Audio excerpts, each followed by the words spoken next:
Minha amiga, meu amigo, eu tenho dito que os maiores inimigos do Brasil são o presidente do Senado, Davi Alcolumbre, e o presidente da Câmara dos Deputados, Rodrigo Maia. Esses dois têm o poder de sabotar o governo, dificultar a vida dos brasileiros e assim vem fazendo. Juntamente com os demais parlamentares, alguns parlamentares, canalhas, bandidos, acharcadores, corruptos, que não pensam no Brasil, que dão sustentação ao desejo desses dois presidentes. Todos sabíamos que a votação da manutenção do veto, do orçamento, conforme Bolsonaro e o Brasil queria, ia ser favorável.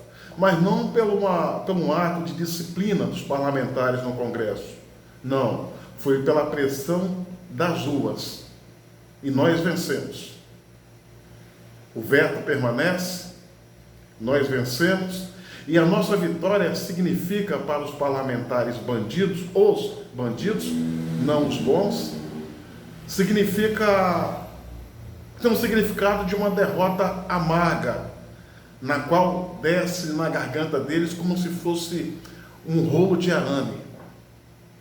Tanto é que eles se sentem magoados e revoltados com resultados que as retaliações contra o governo Bolsonaro já começaram, em especial por parte do Botafogo, Rodrigo Maia, presidente da Câmara.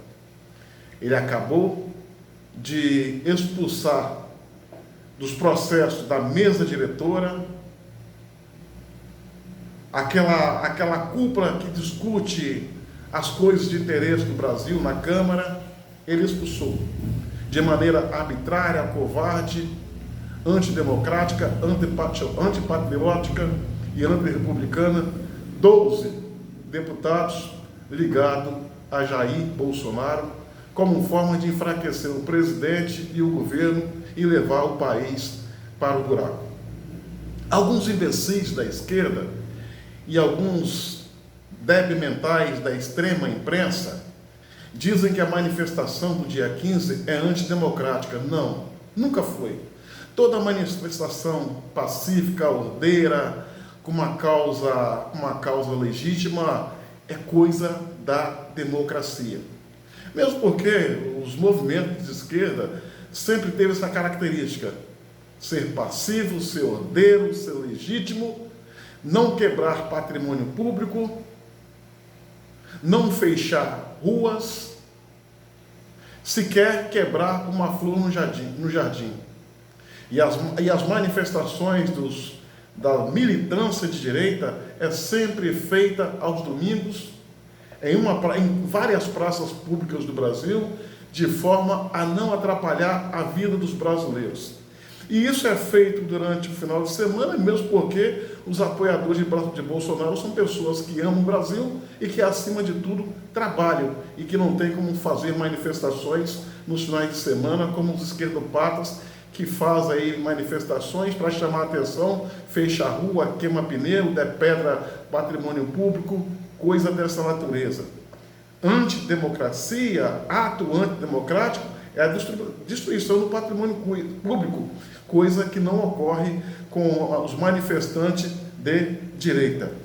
E essa coisa de dizer que a manifestação do dia 15 de março é contra o Supremo Tribunal Federal, contra o Congresso Nacional, não é. É mentira. Todos sabemos que a democracia recomenda que tenhamos instituições independentes e fortes. Na verdade, as manifestações do dia 15 não é contra o Supremo ou contra a Câmara ou contra o Congresso Nacional, mas sim um bando de parlamentares, bandidos, canalhas e acharcadores que tem dentro dela.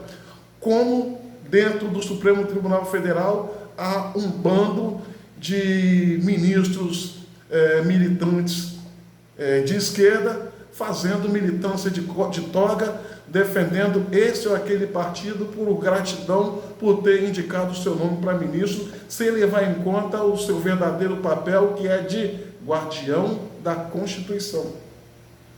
Então a briga não é contra as instituições, mas sim contra os canalhas que estão dentro dela, travestidos de deputados, senadores e ministros do Supremo. A nossa briga é contra essa gente e não contra os poderes. A nossa briga é contra esses canalhas e pelo fortalecimento desses poderes, porque a gente sabe o quanto esses poderes fortalecidos faz bem para a democracia e para o Brasil. Assim sendo, sem medo de ser feliz, no dia 15 de março, vamos para as ruas, ocupar todas as praças e ruas do Brasil para mostrar a nossa força, a nossa união e, acima de tudo, manifestar o nosso apoio ao governo Bolsonaro, o qual entendemos estar num caminho certo, apesar das dificuldades, na busca de um Brasil melhor, um Brasil grande e uma nação mais forte e valorizada. Temos que fazer isso, estar atentos. Não existe um outro caminho. Essa gente, esses canalhas, esses bandidos, são covardes. Fazem o que fazem na surdina, mas tem medo de povo, tem medo de manifestação popular. E essas são as nossas armas, as manifestações populares e ordeiras. As nossas armas não são bélicas, não é queimar pneu, não é fechar rua, não é depredar patrimônio público. A nossa arma é a nossa união, é nós por nós. É todo brasileiro de bem que sonha com o Brasil com ordem, com progresso, caminhar ombro a ombro e não peito a peito, rumo ao objetivo comum, que é ver o Brasil nos trilhos do desenvolvimento, com justiça social e, acima de tudo, igualdade para todos. Lembre-se, minha amiga, meu amigo, quem não reage, rasteja. Quem muito se abaixa, amostra o fundo, pois devemos ir para as ruas no dia 15. Lembre disso. Só o povo salva o povo. Essa guerra é minha, é sua e não acaba aqui. Temos muito ainda que fazer. Temos muito ainda que caminhar. Não podemos deixar Bolsonaro sozinho. Ele não pode ter a sensação de que está só. Nós, brasileiros, somos a retaguarda do capitão Bolsonaro. Cada um de nós brasileiros é um soldado nessa luta contra a corrupção, ao lado do capitão Bolsonaro, por um Brasil melhor e mais justo. Para refletir, nenhum caminho é distante quando se sabe aonde quer pensar. Pensa nisso. Minha amiga, meu amigo, curta, comente e compartilhe esse vídeo ao máximo. E se inscrevam no meu canal no YouTube, Cabo Elson.